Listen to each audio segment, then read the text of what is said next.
अस्सलाम वालेकुम दोस्तों, ज़ेडबी टीवी सां मां आहियां तव्हांजो ख़ादिम ज़ुल्फ़िकार बुर्दी।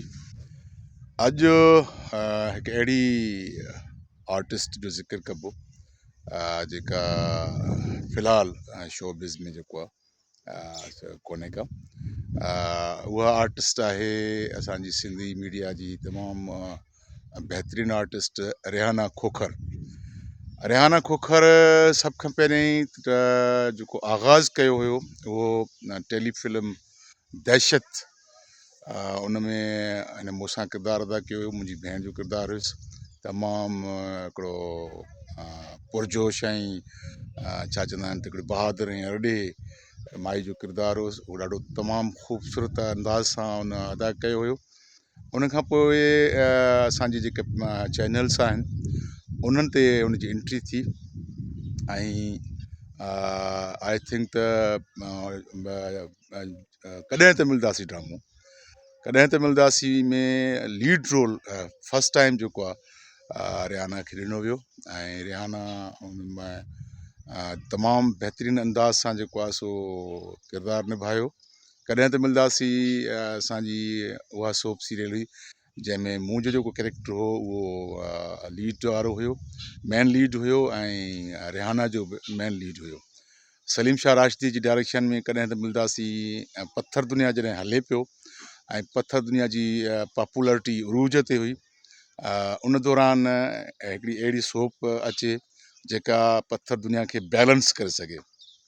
त कॾहिं त मिलंदासीं अज़ीज़ किंगराणी साहब जी स्टोरी हुई। अज़ीज़ किंगराणी साहब जा जेके डायलॉग हुया या जेकी स्टोरी हुई उहा एतिरी मज़बूत हुई ऐं कास्ट बि माशाल्लाह ज़ाहि सिद्दीकी हुयो, सलीम शाह राशिदी पाण हुयो, उस्ताद एम बलोच हुयो, एस भट्टी साहब जो बि एंट्री थी उन में ऐं नगमा नाज़ हुई, रेहाना हुई, पंहिंजो आई थिंक त ज़ारा चांडियो जी बि पहिरीं एंट्री हुई। ज़ारा चांडियो जेको आहे सो एज़ अ हीरोइन उन में ड्रामे में हुई, पर पोइ अॻिते हली करे ज़ारा जो करेक्टर वाइंड अप थी वियो ऐं उन खां पोइ उहो लीड करेक्टर जेको आहे रेहाना खोखर खे मिलियो। रेहाना खोखर जो पंहिंजो किरदारु हुयो, बल्कि मतिलबु उनजे जाइ ते जेको आहे सो रेहाना खोखर कॾहिं त मिलंदासीं खां पोइ वरी पंहिंजा परावा में, पंहिंजा परावा में बि उनखे लीड रोल हुयो ऐं ॾाढो ख़ूबसूरत अंदाज़ सां जेको आहे सो हुन करेक्टर सां निभा कयो। मूंखे यादि अचे थो त हिकिड़ो सीन मूंसां जो हुयो जेको फस्ट टाइम इहे ईंदा आहिनि ऐं पोइ बनीअ ते कमकार जे हिसाब सां जेको आहे गाह पठे जे हिसाब सां इहे ईंदी आहे। असांजो वरी कैरेक्टर जेको आहे उहो नेगेटिव हूंदो आहे, त हू खे उनखे पंहिंजो रस्ते ते रोके करे उन खां जेको आहे पुछां थो त हूअ त चए त अदा रस्तो चए, मां चयो अदा न, नालो आहे मुंहिंजो पीरल। छा चयुमि? पीरल।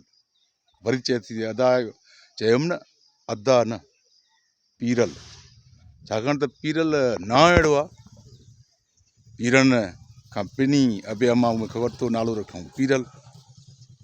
नथो वणे न, मूंखे बि कोन थो वणे, पर मजबूरी आहे, वठिणो त पवंदो।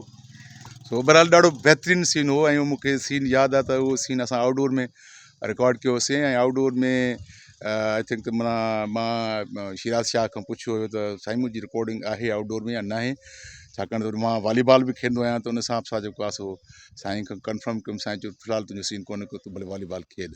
पोइ इहो सीन जॾहिं निकिरी आयो, इहो सीन मुंहिंजो पढ़ियलु हो, ॾाढो बहितरीनु सीन हुयो। त पोइ जॾहिं इहे शूट कनि पिया त मूंखे छोकिरो असिस्टेंट भॼंदो आयो, चई त भाउ तुंहिंजो सीन आउटडोर में वारो कर ऐं ईअं हलंदे पुॼंदे सीन थियो। मतिलबु जीअं चइबो आहे त हिकिड़ी प्रिपरेशन हूंदी आहे। मुंहिंजो सीन पढ़ियलु हो ऐं रेहाना जो पढ़ियलु हुयो ऐं उहो सीन ऑन एयर आहे, अॼु बि ऑन द रिकॉर्ड आहे। ॾाढो ख़ूबसूरत ऐं बहितरीनु सीन हो। सो रेहाना जेके बि किरदार अदा कया उहे पंहिंजे वक़्त जे हिसाब सां पंहिंजी स्टोरी ऐं किरदार सां बिल्कुलु हुन निभा कयो। तमामु सिंधी असांजी मीडिया जी बहितरीनु आर्टिस्ट हुई, बल्कि हाणे त शायदि किन सबबनि जे करे उहा सिंधी मीडिया में कोन्हे का। ऐं आई होप त जॾहिं बि हू पंहिंजी ज़ाती मसरूफ़ियतूं जेके आहिनि उन्हनि खां आजी थींदी वांदी थींदी त असांजी सिंधी मीडिया खे बि टाइम ॾींदी ऐं सिंधी मीडिया जेको रोशन सितारो रेहाना खोखर ऐं रेहाना खोखर जूं इलाही शयूं, इलाही फिल्मूं टेलीफिल्म्स त इलाही, उन खां पोइ जेके सीरियल्स सोप सीरियल्स उहे बि काफ़ी। सो मुंहिंजी त तव्हांखे रिहाना खोखर जे बारे में कुझु शयूं वंड कजनि। इनशाला अहिड़ा कैरेक्टर जेके असांजी सिंधी मीडिया में न आहिनि, छाकाणि न आहिनि, उन्हनि जा के रीज़न्स आहिनि, सबबु आहिनि। रिहाना जो सबबु ॿियो कुझु कोन्हे को, रिहाना जी शायदि शादी थी वई आहे, ऐं शादी खां पोइ जेको आहे सो हू सिंधी मीडिया खे टाइम शायदि कोन पई ॾिए, ऐं पंहिंजी घरेलू ज़िंदगी खे टाइम ॾिए थी पई। असांजी सिंधी मीडिया जी तारीख़ में रिहाना खोखर जो हिकिड़ो बहितरीनु इमेज वारो नालो रहियो आहे। Thank U.